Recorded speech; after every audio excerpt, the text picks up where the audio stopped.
works. No. It doesn't work? Let's see. All right. Hello, everybody. Welcome. So my name is Chris Thompson. I'm the executive director here at Generative, and I want to welcome you to... It's the first Reckless Ideas lecture of fall 2018. Oh my God! So first off, I'm going to apologize ahead of time.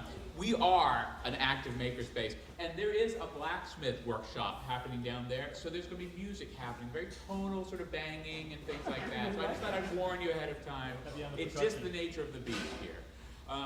But this is super exciting because last year we kicked off Reckless Ideas. Juniper Lovato, where's Juniper? Oh, right there. Juniper and I, Juniper is from the UVM Complex Systems Center.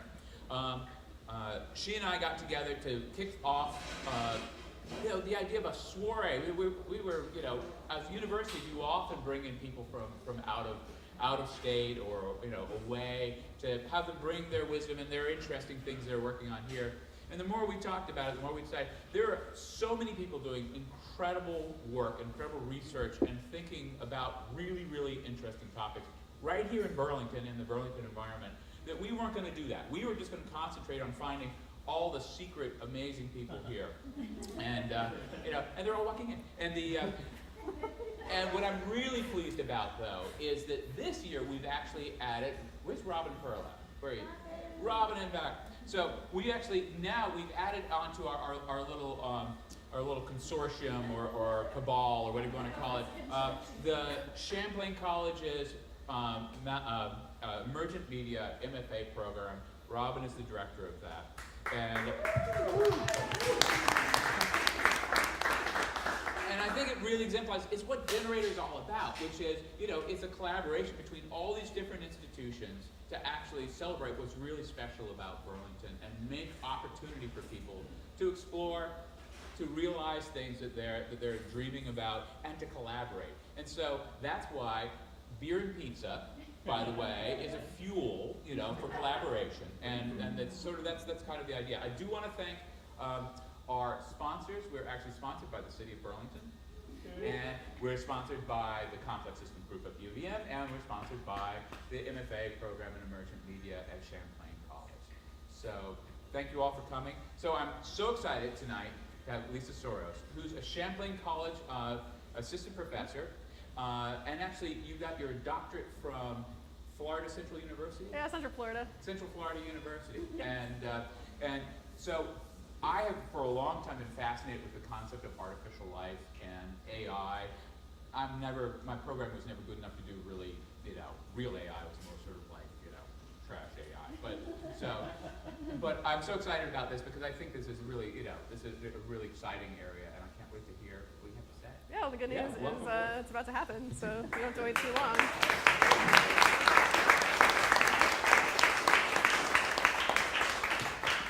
All right, cool. Thank you all so much for coming out. I'm really glad the weather cleared up. I was afraid about nobody showing up. But yeah, so as Chris said, I'm an assistant professor over at Champlain College. What I'm going to talk to you about today, you can kind of see it in the title, right? Artificial life and evolution and design. Now, those words might not really mean too much to you right now. Hopefully they will mean something when I'm done with this. But yeah, I'm just going to tell you about what I've been doing with my life for the past about 10 or so years. Some of it's pretty weird. I think some of it's pretty reckless. So you can see what to do with that. Yeah. Okay, so a little bit about me, because I think this is really important. A lot of people talk about how they started coding. So I've been programming since I was probably like 11 or 12, and a lot of people, especially men, seem to talk about like programming on their dad's computer in their dad's basement or something like that. And my story is not that. My story is sitting like in my attic, my parents' attic on Neopets. So for those of you who aren't familiar with Neopets, this was a virtual pet website where you could use HTML to customize like your pet pages, and they had all these guides on how to do HTML, and people made these wonderful just change the background, all these awful glittery things and all that. Also on MySpace, so here's a MySpace page from 2006. MySpace, if you didn't know, also let you use HTML to customize what things looked like. So I got very excited about this, and I got very excited about the idea that I could use code to help me make things and to make things pretty. I like that. I was also reading a lot at the time and decided that I was going to go into AI probably as a result of reading this book, which some of you may have seen before. So Gödel Escher, Eternal Golden Braid, kind of talks a lot about how there's a lot of structure and regularity that is similar between math and music and all kinds of art stuff. So moved to Florida. I went to the University of Central Florida for all 3 of my degrees. And after about 2 years of being in the computer science program, I decided I was going to actually get some work done in AI. So I joined a lab where, so this is kind of like more of the normal AI thing, right? I joined a lab where we were working on a project where we were supposed to be making like a digital replica of this man. So his name is Alex Schwarzkopf. He is an old administrator in the National Science Foundation, and he was going to retire. So the National Science Foundation said, we would like to preserve all of this super esoteric knowledge about like how to get funding for stuff, right? So it's kind of useful like to have worked on this project, I think. But yeah, so we built an expert system that was supposed to look like him. So it looks kind of like him, right? And people were supposed to be able to sit and talk to this thing, this avatar, and ask it questions and just get information about how to get grants. Like pretty simple. So yeah. Yeah, so that's Alex. That's our avatar. We tried to make it more. The name was Project Lifelike. So we gave him a computer, all that stuff.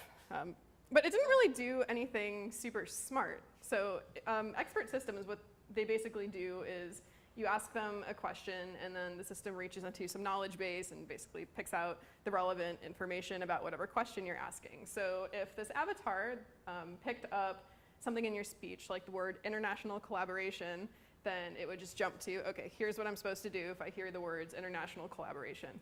So nothing really fantastic going on, but the Discovery Channel the Discovery Channel somehow latched onto this idea, and we were contacted to appear on this Future of series. So the topic of this episode was going to be the future of immortality.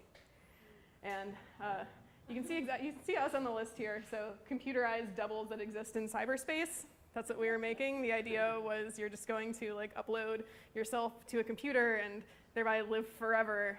And it was I'm still not like too happy about that. Right? Clearly there wasn't anything super crazy going on, but it's interesting what people do with AI. So yeah, that actually became it's now an exhibit in the Orlando Science Center, and it talks about the life of Alan Turing. So that was cool. I worked on that for about 2.5 years, and then I found out about artificial life and evolution.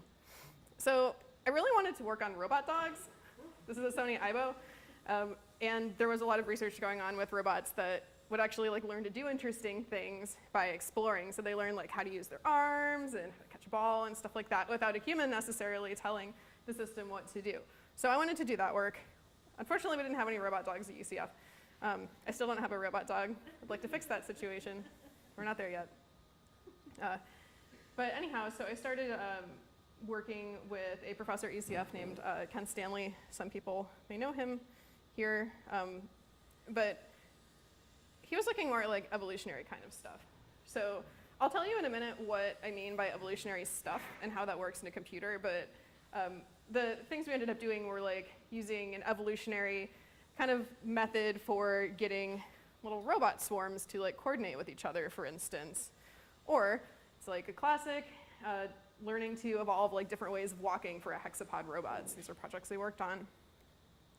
So this is like the one technical thing that's going to be in this talk is we're going to learn what an evolutionary algorithm is today, right? So when I say evolutionary stuff, what I mean is somehow we can describe to a computer a genome. It's like DNA for creating like a robot brain or like a virtual creature or really anything, right? So we make a bunch of those. They're just random. And then the evolutionary algorithm does this kind of like iteration on creating new things and then picking out the ones that are good. So we make something out of the genome, like in a robot gate maybe, something.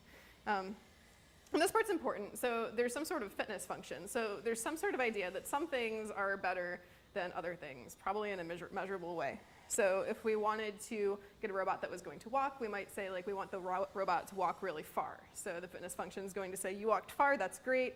If you didn't walk as far, that's not as great. We don't like that. And that's supposed to be analogous to natural selection, which may or may not be a correct interpretation of it. That's okay. I can worry about that. Kill the bad ones. Make lots of jokes about death. That's what you do when you work in evolution. And then we take the ones that were good and we kind of make copies of them, vary them a little bit, just like when people reproduce or animals reproduce or natural evolution happens. And this just happens over and over and over again, where you've got a bunch of stuff, you get rid of the bad stuff, you make some more stuff from the stuff that we thought was better, and then hopefully we end up with like really good stuff using something like evolution. So it's kind of like survival of the fittest. As an example of how this would work, so let's say, for instance, I was generating shapes. So up here we've got some like weird shapes, and let's say that we want the survival of the roundest. So we're going to pick the roundest shapes. Everything else disappears, but you'll notice that the like most round shapes kind of, everything looks more like them. And then we might select the next two roundest in the next round, generate some more stuff, and finally found a circle, which is what we were looking for the whole time, apparently. So that's what I mean by fitness. Circles. But it turns out that this approach won't actually get you super far. So this is a lot of stuff in evolutionary robotics research, for instance, and artificial life has to do with mazes. It's a really simple and quick to compute thing. So when people want to make a bunch of stuff so they can like evolve cool AI, one classic task is doing maze navigation. So in this situation, your robot, your little agent, starts down here, and its goal is to get up here. Now, this normal idea of just like evolving stuff and picking the stuff that's the best basically doesn't work, because we might say, okay, well, it's good if I get to my goal. So let's just like say the things that get closest to the goal are good. And then everybody ends up here. Nobody finds the solution to the maze. So the point of this is that something more creative needs to happen in order to come up with a better design for a solution. In this case, it's a better design for a robot brain. And the algorithm that people came up with to kind of solve this problem is called novelty search. And the idea is this might be a little bit closer to how people actually create things, where we like new ideas. We don't just do the same thing over and over and over again. So in this case, actually saying like, I just want to keep the things that are the most unlike anything I've seen before is a really good idea.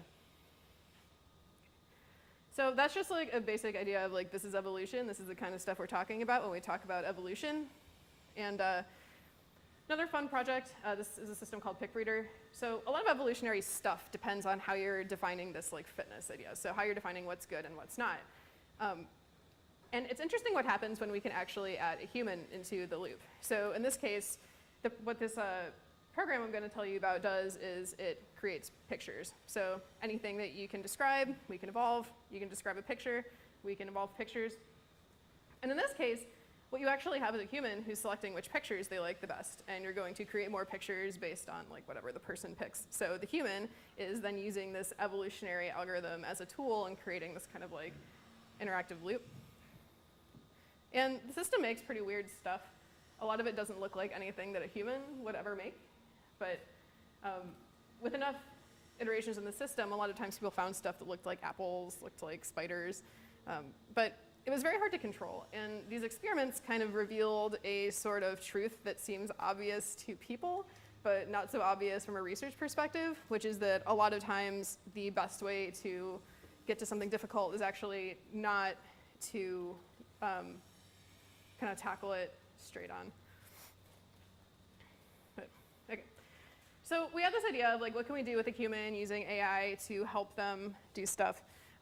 And I was asked by the company Autodesk to come out and do an internship with them a couple summers ago, and I worked on a project called Dreamcatcher, which is what this is. So Dreamcatcher is a project about generative design. So the idea was, can we get a computer to, for instance, just give us a ton of different chair designs, and then like a person picks which chair they like the best, just like a person would pick the picture they liked the best in the last example that I showed. And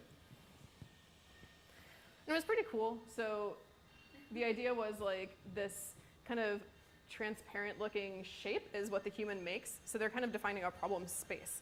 And then it's up to the algorithm to actually find all the possible like solutions that would fit inside that space. And we used evolution to do that, which is interesting. So you can see we would get like, in this case we were actually doing engineering stuff. So There were a lot of physics simulations in there, but this is another case where the human actually could design something, and then the AI would play the role of like embellishing on that design or just creating different variations that were similar to the human's design. So create some chairs. Just want the chair. Print some chairs. A lot of stuff is easy to fabricate, which is really cool. So, and then we worked with this was interesting. So we worked with a team of car designers called the Hackrod brothers. Right, so here's their design process. The idea was they wanted to make a car, and they wanted to generatively design it, meaning they're going to use AI to help them. So the idea was to take an existing shape, go drive it on real roads to see how the car did, and then using some sensors, they would come and take that information back into the design process, have the computer generate some like different designs, then print it, then drive it around. It's like pretty cool. And we were super excited because these are like some famous LA movie producers that were going to use this like super cool 3D printed car that we were generating. It's really awesome. So we had a lot of meetings with them trying to figure out like what's the level of AI that people actually want in tools for design. So there's an actual meeting we had. These are different ideas. So we can see there's kind of this spectrum of like the user has no control, the system just generates stuff for them, to full control, meaning tools that we're more familiar with, maybe like Fusion or AutoCAD, or even things like Photoshop, where the computer is helping us maybe make fewer mistakes or make repetitive things go faster, but is not actually contributing to the design process. So this was a meeting that we had. This is Mouse and Felix, the Hackrod brothers, and we presented all these ideas to them, and we were like, so we're the researchers at Autodesk, and we're like, oh man, this like generative design thing is so cool, and we're gonna have this system where like we can generate all these shapes, and then like the car guys are just gonna like pick out the cars they like, and they're gonna love it, and it's gonna be the best. And they hated it. They really did not like the system at all, because it turns out design is more than just engineering. And while the engineers were extremely excited about this generative design product, they're still working on, every designer that we talked to was just like, why would you make this thing? So I want intention, like I am doing the work I do intentionally. I want to feel authorship over the things that I'm making. Like this is my creation, and your tool is taking that away from me. So we ended up making them a tool that would instead like just, we could make some suggestions, but ultimately they wanted like more control over the finished product. That makes sense. And it also makes sense when you think about the kind of things that these systems tend to generate. So again, we're using evolution, at least I use evolution. And evolution's partially random, so you're gonna get some weird stuff sometimes. That's just what it is. It's not necessarily optimal. So I don't know which of these bikes I would potentially ride. I'm gonna say not that one, but yeah. Ultimately, a lot of these systems just don't match up to what humans can do yet, right? But evolution's still good for something. What is it good at? It is really good at being creative. It's just maybe not as good at being creative in the ways that like we as humans want to be. So went back to looking at mazes. And this is actually a big problem too when you're thinking about how to make AI, is just like, how do I tell, again, if my AI is good? How do I know if it's doing what it's supposed to? So if I'm trying to figure out how to make AI that's more creative, that's kind of a hard thing to measure and quantify and to create test spaces that actually test that. So we started making some mazes. That's what everybody does. We make mazes. That joke's funny to me, but probably not to you, and that's okay because I've done too many mazes. So in this case, the reason this is special is because there are multiple paths that you can try to get from the start point to the end point. And we were able to use evolution to get AI to solve our mazes, like in all the possible ways you can solve the maze. So we made even more complicated mazes. We made this maze. We made this maze. And we just kept making mazes that were bigger and bigger and more complicated, and there were more ways of doing different things. Because that's what I think interesting design is, right? How many different ways can we like make a teapot? There's a lot of ways you can make a teapot, and the cool thing is finding all the ways you can make a teapot. Instead, we found all the ways you can solve mazes. And I said, okay, that's enough. Too many mazes. I don't like mazes anymore. I'm really bored of mazes. So I sat down and I thought about it. And I thought, okay, what's something that's like really creative that also we can simulate, because that's important with computers?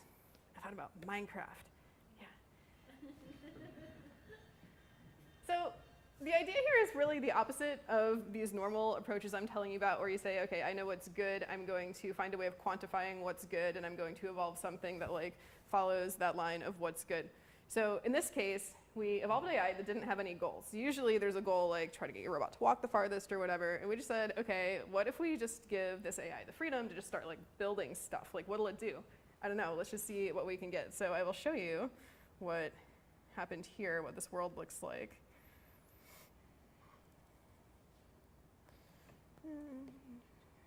Okay, so this system is called voxel build. It's a very clear knockoff of Minecraft. Pixels are called voxels in 3D. So you can see this like AI thing just kind of wanders around this world and starts haphazardly placing blocks. And it kind of doesn't look like the way a human would really do much of anything normally, but yeah. You know, so over time, we were kind of hoping to see like pyramids and stuff. We actually started seeing some pyramids at some point, but you can see that like these creatures go from just kind of throwing rocks on the ground, throwing blocks on the ground, to actually building things with like some semblance of regularity and structures that people might make, like lines of stuff and then little staircases. It was really cool. So that was kind of like revolutionary for. Sorry, this is like the danger of using YouTube in the middle of a presentation. My bad. Okay. Anyhow, so the idea there was like, let's create an evolutionary system that evolves stuff and just goes on forever, or it doesn't go on forever, but it finds like lots of different ways of doing things. Like there are so many different ways that you can stack blocks on the ground. Like this seems like something that is really creative. So I'll tell you about one more project that I worked on, which is kind of my baby. So as you may or may not have seen in the talk description, my expertise is in like open-ended systems and generative systems. So the idea of this thing, which looks like nothing right now, I'll explain it in a second, was that we want to figure out how to make a system that just evolves forever. It doesn't stop. A lot of people think that evolution in nature is like this. So there's all sorts of like, we still find new animal species all the time. But it's surprisingly hard to make a computer do that. Like nobody knows why. So this is a virtual world that I made that was supposed to test some ideas about that. But it's interesting because it's actually like the opposite of what computers are supposed to do. So when we write code, we give a computer instructions and we assume it's going to stop. We want it to stop. And a lot of optimization, which is what AI is kind of about, is about making stuff, like guaranteeing that we're going to find a solution to the problem that we're trying to solve. But in this case, we almost want, like, it's like we want a problem that is not solvable, but you're still doing interesting stuff as you're trying to solve the problem. So this is artificial life. If you're like, why is this in the talk? What is this? It is this weird, weird thing. This will be the, but it's a little world I made called Chromaria. It's basically a game that plays itself, and what you have are these little like colorful buddies that will kind of spawn around the world, and they have a neural network in them, so they're like, they can see what's going on underneath them. They run around. They try to find things that match them, and in this way, it's kind of like art that creates itself, but in like an evolutionary way, which is super bizarre. And this is what I did for like 3 or 4 years. I started this and tried to figure out what the hell was going on. So, I don't know, read my dissertation if you care. Nobody... That's not the point here. Yeah, anyhow. So the point of that, the point of that is in this case, like there is no human anything. We just set the system up to just start making stuff. And we found that when like certain design decisions held, that the system makes different kinds of stuff. And again, trying to figure out what kind of stuff that is kind of weird, but that's all right. So, I don't know, kind of interesting. Better question, what next? So lately I've become a little bit more interested in kind of this revolution that's been happening since like deep learning started getting popular a couple years ago. For those of you who don't know what that means basically that we got like better hardware for our computers and figured out how to take advantage of that. And now we can make models that are more complicated, and because of that, they can do fancier things. That's basically it. So there's been some interesting applications of this work. So I'm going to talk about basically this idea called style transfer. So what you can do is you can feed a neural network just bunches of data, and it'll generate more stuff that's like what you fed it. So in this case, somebody decided to give one of these systems a bunch of Harry Potter text. So the title is also generated by this system called Botnik. And this is Harry Potter and the portrait of what looked like a large pile of ash. Yeah. So I'll read this part to you because this is a great example of like, this is the current state of the art with AI doing stuff that people normally do. So chapter 13, the handsome one. The castle grounds snarled with a wave of magically magnified wind. The sky outside was a great black ceiling, which was full of blood. The only sounds drifting from Hagrid's hut were the disdainful shrieks of his own furniture. Magic. It was something that Harry Potter thought was very good. Leathery sheets of rain lashed at Harry's ghost as he walked across the grounds toward the castle. Ron was standing there and doing a kind of frenzied tap dance. He saw Harry and immediately began to eat Hermione's family. Oh, this one's good. Ron's Ron shirt was just as bad as Ron himself. So if you like that, there's like chapters and chapters and chapters of this AI-generated text, which is really interesting and it's hilarious, but it's partially hilarious to us because it doesn't make sense. Like, we know that this is not legitimate Harry Potter content right here. And that's why it's funny to us. What does J.K. Rowling have to say? That's a great question. Probably thinks it's amusing too, but I don't know for sure. Could use it to get past writer's block. Right, so that's actually a really interesting question because that was something that we kind of heard at Autodesk where they're like, this is a tool for an uninspired designer, was basically what the designers told us. We're like, okay, I see. But I think that could be a legitimate use too. I don't know if people would want that or not. That's something that I hope people want to discuss because I'm very curious about like who wants these tools. But this technique doesn't just work for text. So there have been similar ideas lately that people have been applying to image generation. So in this case, this is again what's called style transfer. And there's a lot of different ways of doing these things. I'm basically just telling you about the applications because honestly the details don't matter. They matter, I don't care about them. I'm not gonna talk about them. So in this case, what you do is you have some sort of reference image. So it's a disco ball. And you've got The Kiss by Gustav Klimt. And what you can then do is take this very like Klimt style and make new pictures that have the style of whatever artist that you're trying to emulate. Some more work turning the Mona Lisa into something that looks like hieroglyphics, something that looks like a nebula. We've got Google Maps over there on the right, which is kind of interesting. And then we've got some Picasso, Van Gogh, some Monet, very nice. But again, part of the reason this works is just because we have more computational power and we're using it a little bit better. But my opinion on this and why, as I'm about to tell you, I'm kind of like disappointed is I don't think it really does that much that's actually clever or intelligent. Anyhow, here's some more work by a different group of researchers who, so what these examples are is you are actually generating new images of a different style. So in the first pictures, this input's like the original picture, and I think this one's going from watercolor to photorealistic is something that you can do. Maybe starting to get a little bit dangerous, I don't know. Find out. In this case, you took the input images and then we're able to generate pictures of, in the styles of different artists, kind of similar to what we just saw. And here's where stuff starts to get really weird. So in this case, what's happening is we are able to take pictures like of some clearly identifiable objects and then make it look like a different kind of object was actually in the picture.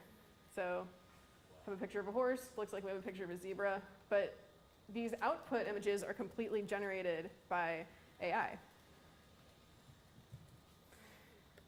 That being said, it doesn't always work exactly like it's supposed to. So, yeah. A lot of the pictures you'll see are people showing the things that worked and not the things that didn't work. That's fine. Now that being said, I'm really starting to become concerned, to be honest, and I want to ask the question of like, are we being reckless? So a lot of these things are very fun, and I like playing with them and thinking about them a lot. But especially with some of the more like photorealistic style transfer stuff and the ability of computers to create like fake videos of people that didn't exist by putting somebody's face on somebody else's body, I think we are being a bit reckless with our technology. So it's like a weird situation where I get really excited when this work gets more advanced, and I also get really upset when this work gets more advanced. Like, I don't know which of those things wins, but we'll find out, I guess. I don't know. So I've been starting to see more and more of this sort of like pervasiveness of AI trying to do the things that we would do. And this isn't necessarily new, right, to have like AI making suggestions for you, but lately there's been this thing with email, and like Facebook Messenger has this too, where somebody will send you a message and then there will be a short auto-reply suggestion that you can pick. And a lot of times it suggests things that I would say, and I find that exceptionally creepy. I don't like that very much. But there's I don't. I look at them and then I get really cranky, and I could just turn off the setting that has this pop up, but I don't. So I just get mad a lot. But, so there was kind of like an extreme version of this situation in an episode of the show Black Mirror. So if you like thinking about all the ways that technology can go wrong, like go watch all of Black Mirror. It's super fantastic. So this is an episode called Be Right Back. And in this episode, this woman's boyfriend that she's very, very close to dies. And then she's approached by the service that says, well, we can look at all of the texts that you ever sent and like all of your data and kind of reconstruct this virtual personality that then starts messaging her like it's her boyfriend and like he's still alive. And then she ends up like getting him put in a robot body, and there's this whole thing. Go watch the episode. But that's something I'm starting to become really concerned about, is basically how much can we get from social media, and is it possible that somebody could get this sort of information about me, maybe build like a model of some kind, and then use it to generate stuff that looks like something I would do? The other reason I'm concerned is I'm especially concerned, so I like to read a lot, I like to write a lot. I'm concerned that somebody could write the things one day that I write, just like we are now being able to like generate other pieces in someone's style. So this is one of my favorite books in the entire world, House of Leaves. It's a really odd book. It's also a really dark book. Another dark book, Bell Drive by Sylvia Plath. It says Victoria Lucas, that was her pen name. But a lot of these things that people make come out of their experiences, and a lot of times it's also coming out of things that people go through that aren't necessarily positive, right? So people use literature and art to express themselves as well as just to make something. Again, design is not just engineering. And I'm concerned that if you could make a system that would trivialize the process of making more things like these people's experiences kind of led them to make, again, could somebody write the book before I would write it? And kind of like rob you of that opportunity. Yeah, that's what I'm worried about.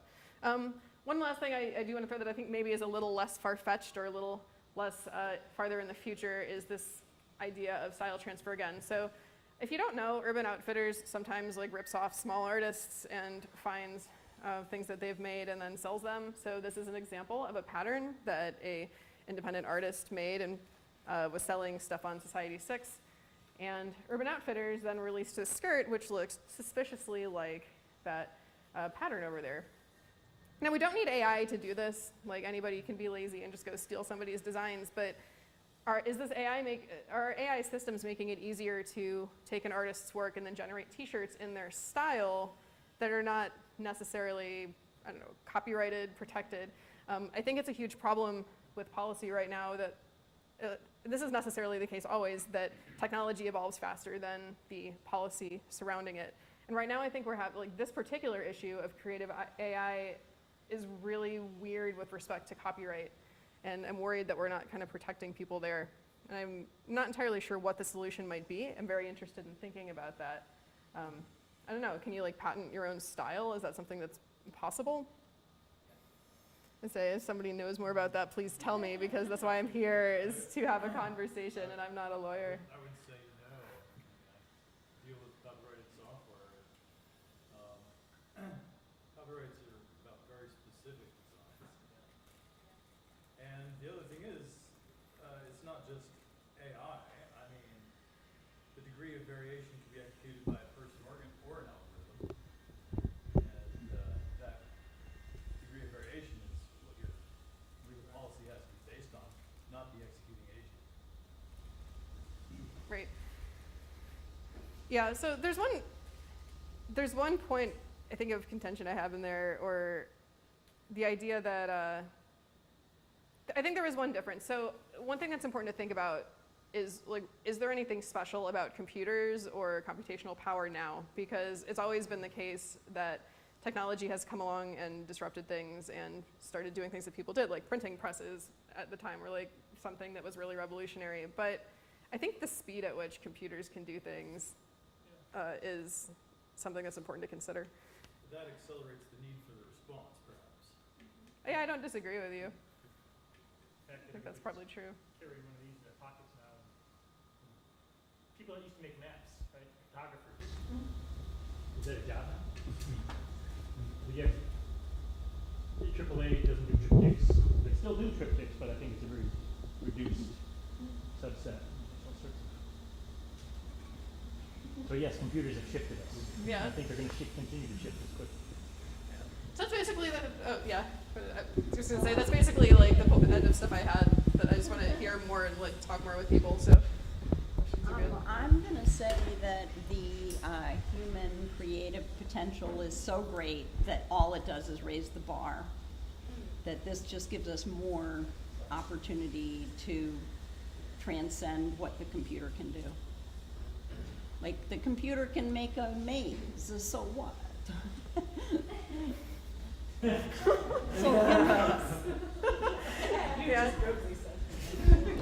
Okay. I do think human creativity is constrained by assumptions that oftentimes we're not even aware of.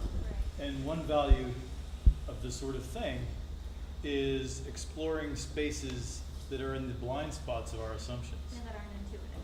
Yeah. Yeah, I do think that's a really important point.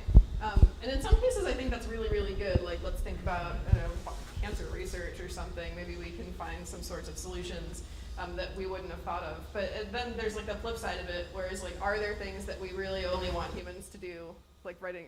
I'm just really biased towards the writing literature thing. Other people may be super happy about AI writing literature. That's fine. But do I want that without a person being involved? I'm not sure. So there are some questions in the back, and I want to make sure we get to them. So let's go. No, Haley and Naomi, pick one. Okay. Well, so on that same point about where is art going to go once these technologies, become mainstream, and like, so I'm right there with you on a lot of those questions, and I do feel like it's something that we are going to see happening a lot more. But also, this isn't the first time that we've run into this issue. I mean, TV killed the radio star. All the silent movie, stars that, were so afraid that talkies would destroy the film industry, and then they didn't. And I do feel like the potential for human artists to grow with the technologies that are available and find new art forms that mesh with them in novel ways. Well, we can't visualize what that'll look like because we don't have technology yet, and we haven't seen humanity interacting with it on a large scale. So I guess I'm trying to say is I feel like if the computer can evolve, so can society. Like, you can imagine society as a broad, large-scale evolutionary algorithm. Yeah. So the reason why now and why computing now might make that different is when you had inventions such as the printing press or something else that would basically displace human jobs, there's enough time that people can adapt to that. You can sort of learn a new skill or a new trade. But with the pace that technology evolves at, it's not always possible to like fully educate an entire workforce. And again, we are talking about like what people do in order to make money to survive. So it might be that again, the pace of technology is like evolving is just like at a point where it's faster than we can deal with it in time. Okay, yeah. I'm gonna make sure I get to Haley. Sorry, some of my students are here too, so I wanna like make sure that I've heard of what could possibly be similar to some of the things you mentioned, where there have been controversies with online shopping sites such as Amazon, where computer-generated T-shirts with messages that may turn out to be racist or offensive that people don't check into because there's thousands of them generated and posted on there.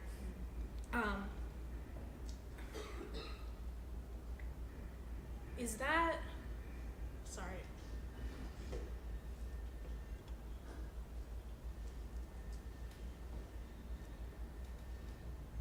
Yeah, I think I would like to know, is that what is, am I on the right track with that way of thinking, and that's what we're just similar to what we're discussing, and what are there legal positions that people have possibly been looking at or trying to take for the future? Yeah, that's a good question of who is responsible. Yeah, so that makes sense. To kind of add, so the example there is like if a computer makes something that's like really racist or just bad in some way, like who's responsible for it? Is it the person who made the program? As another really real life example that I think is really important, that's a similar idea. There's a lot, I'm not sure if anybody knows about the like dark YouTube, like dark kids YouTube idea, right? So this is a really weird thing that started happening, is that there's this kids YouTube app, and kids just kind of like watch stuff that's like loud and doesn't have to make any sense. So a lot of either people or computers, not sure which way, started making this content that has, again, it's on YouTube Kids, but it's got really dark stuff, like somebody like a kid roasting their brother over like barbecue coals, stuff like that. It's just like, this is violent and weird. What's that? Like Grimm's fairy tales. Right, so it gets a lot weirder. There's stuff that on there that's, I'm trying to, it's like the examples are so weird that I don't want to describe it, but there's like a lot of like weird nudity stuff. What's that? Peppa Pig, Spider-Man, Yeah. Elsa, Well, stuff like that. yeah. Can I, just speaking to that, thinking of, yes, Grimm's fairy tales, chop up and read anything you can. But those are mediated experiences between human beings. Whereas, and hey, I've pulled my phone out 20 times to show people things tonight. So I am a fan of, I'm a fan. But I love my external brain. The idea of unmediated involvement with a screen versus the mediated that happens if you're reading a book to yourself, but if a fairy tale was designed to sort of be an oral story told between people. And that's an interesting thing, and I think wondering, your talk makes me think of the idea of collaboration, and how do you pull in the people who don't have the technological skills, because I will never have those technological skills, but I'm old enough to have seen a few things go awry. Yeah, and so the other reason I was bringing that up, kind of like in this context too, it's because there's such a high volume of stuff that comes out that humans can't actually like moderate all of this. YouTube has talked about hiring people to filter through all this stuff, but there's just like too much because we can make it too fast. So children just end up traumatized, and then parents don't want their kids using YouTube Kids, which makes sense. So, on some level, is that really, is the problem in the generation of the content? Because my understanding is that like the content that we're talking about is all human generated, but a lot of the reason that it is the way that it is search engine optimization and basically the recommendation algorithms that YouTube has. Right? Yeah, and that's definitely, so the point there was that maybe it's not necessarily, like humans are still creating a lot of the content. It's a mix, some of it's human created, some of it's not. A lot of it is human created. But yeah, I've heard it described too as like, we are kind of weirdly now the tool of the algorithm. The algorithm tells us what we should make because it's the thing that's like going to be clickable, which is going to make advertising money, and then just we go ahead. Yeah, and we're just like the people that are. Are we catering to the net, or is the net catering Yeah. to us?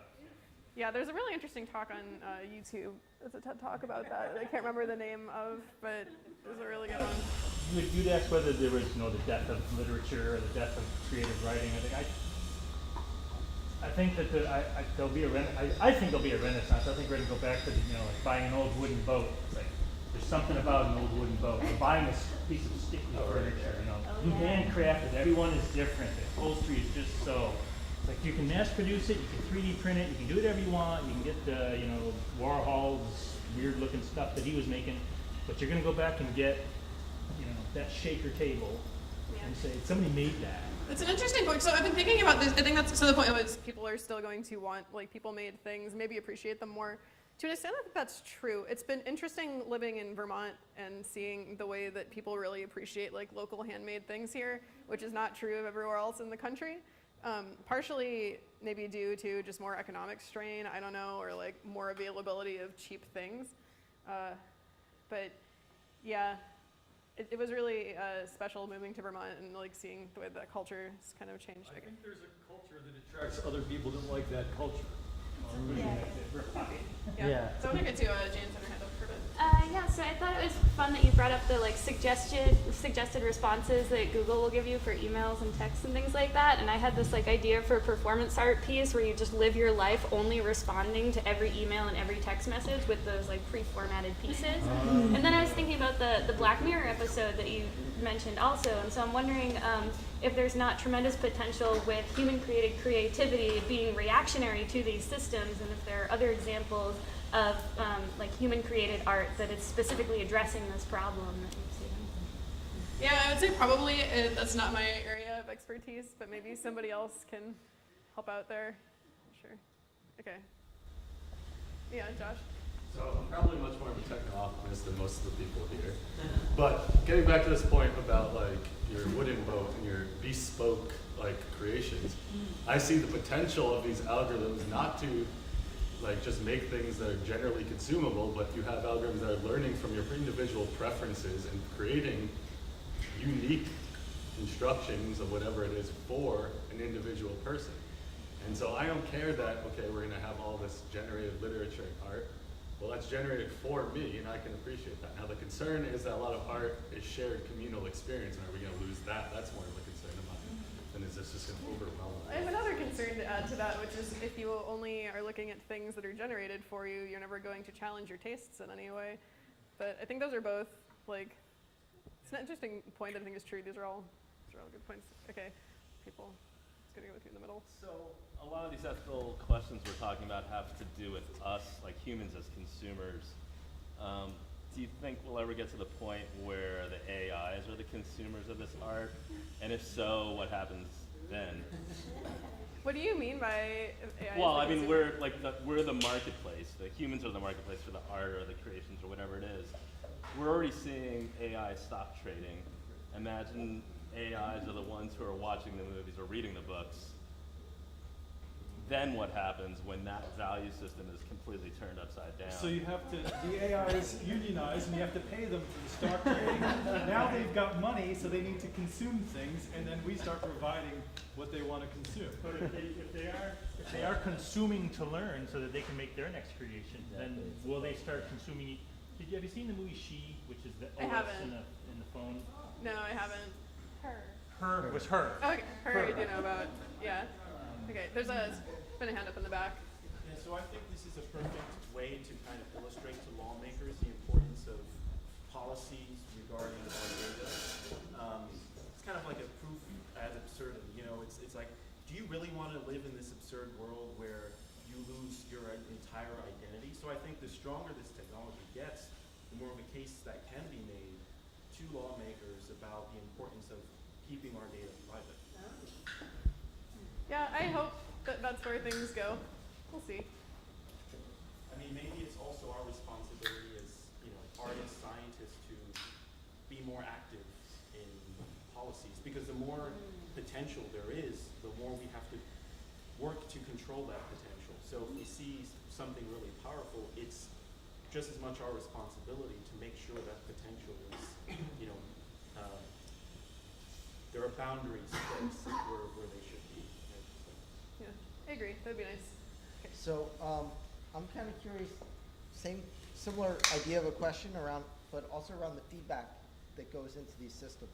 So it seems like the more effective systems have really sophisticated fast feedback. And so if you look at like the email one where it makes 3 suggestions, when you choose one of those 3, you're training the system to know which are the more popular choices so that it can get better. And I'm curious what you've seen as trends in that and potential like pros and dangers. Yeah, I'm not sure if I know too much about trends. One thing I can say is if you're not already aware, anytime you solve a CAPTCHA or do something to like prove you're human, you're training a machine learning system. If you didn't know about that, that's actually true. So we've been using it for a while. I would say I'm not sure about like trends or new things that people would be using that for entirely. Again, maybe somebody else here knows more about that. I don't. But in terms of pros and cons, I think if you want to build models of humans, it's the best way to do it is with the internet and like large scale pools of internet users. Cons, I mean, data privacy is a weird thing. Like people, not everybody knows what you're doing. Again, not everybody knows that CAPTCHA is training a machine learning system. Oh. Okay, yeah. I think you can also run into issues if people do know that you're training a system. Like Microsoft tried to do a Twitter bot called Tay. Oh, yeah. And then 4chan found out about it and made it horrendously racist. And like they had to pull it with less than 24 hours. Yeah, so there's a downside of it. It's almost the issue of when you do experiments, there's this idea of, or experiments with human subjects, there's this idea of informed consent, like unless it would change the outcome if people knew what was going on, and in that case it almost might be something like that. Yeah. Okay.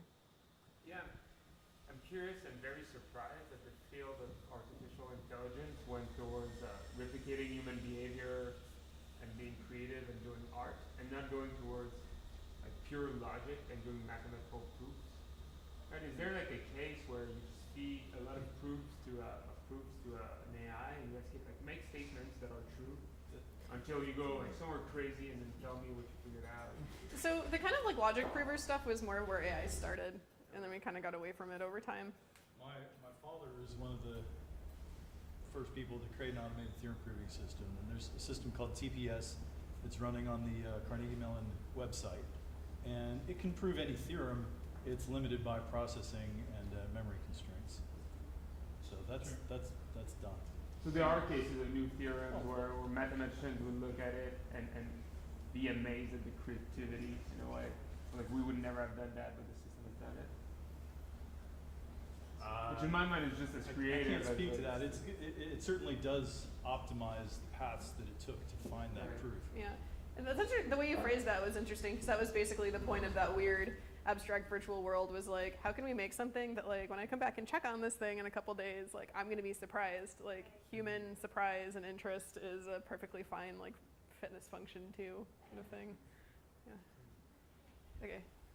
So I'm sort of wondering if, in terms of like creative AI, if your discoveries and your research have made you question, I guess, the validity of patent law. Because I mean, for myself, I've struggled for a while to figure out if inventors generate their inventions or if they discover them. And when you're looking at AI, it sort of seems like they discover them. When you look at patent law, it sort of seem like possessions.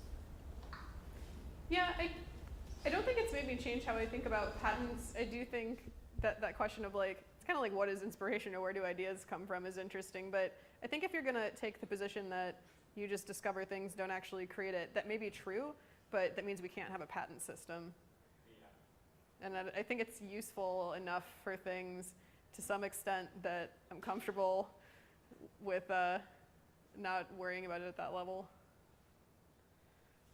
Yeah. We were just discussing the game of Go back here and how it took a long time for a computer to figure out how to beat the system.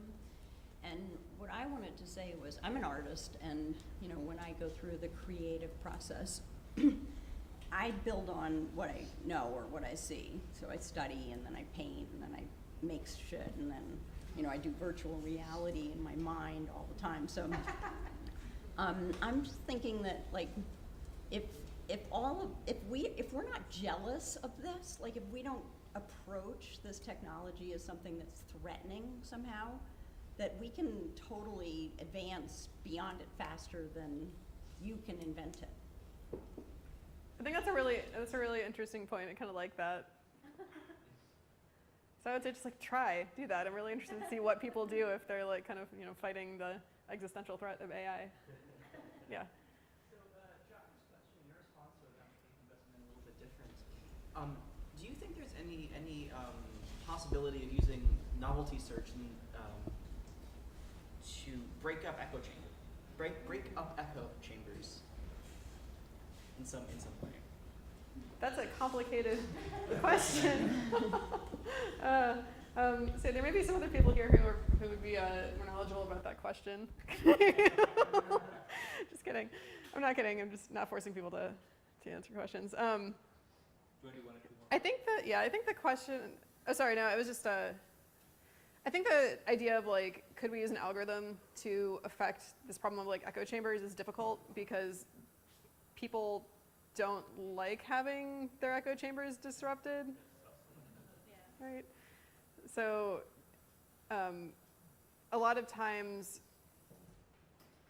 like forcing people to see the things they don't want to see makes them hate them more. So I don't know if that's going to be useful or not. It's an interesting question. Okay, I want to the one in the back again. So I guess thinking about this in a backwards way, has your work helped you understand maybe in a more quantitative way what we actually like as humans and what we prefer in a wide variety of contexts, not just likes or No, I don't think it has. I also haven't worked with a lot of like actual human data. I mostly do like virtual evolution stuff. So there are probably other people who would have better insights on that one than me. But yeah. Okay. Yeah. Back row. Yep, that's you. Back row. Sorry.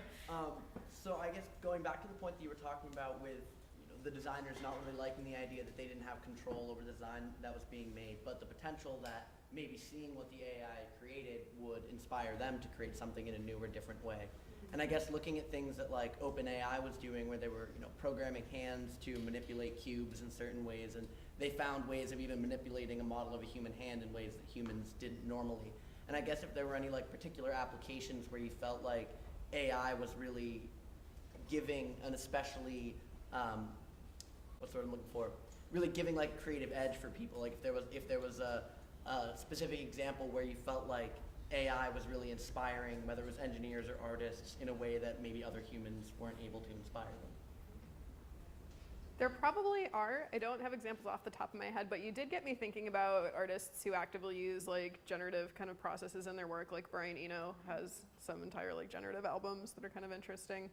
Then you have designers like I really like Iris Van Herpen a lot. She kind of the computer helps generate kind of like mathematical structures that are just very in like her fashions that she designs. So yeah, I'm sure there are more people kind of using AI as like an idea generator, but I'm not familiar with exactly who that would be off the top of my head.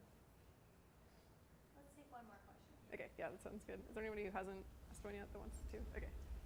I mean, as a design, like software designer and musician, the thing that I would want computers to do for me would be to get from intent or thought to product faster. Not necessarily to generate the ideas, but to be like, oh, I've got this idea and I really don't know how to execute, or it's just going to be so tedious to execute. Do you know anybody that can do that? Like, oh, I have this idea for a song in my head, or I have a painting I want to make, or a software program I want to make, but I don't want to actually write the code. I mean, no, I don't know of anybody that has a tool that can kind of read your thoughts and do the work. But that sounds like it would be a lovely thing for a lot of us to have. Okay, if anyone else has any other questions, I'll be up here, so you can chat with me.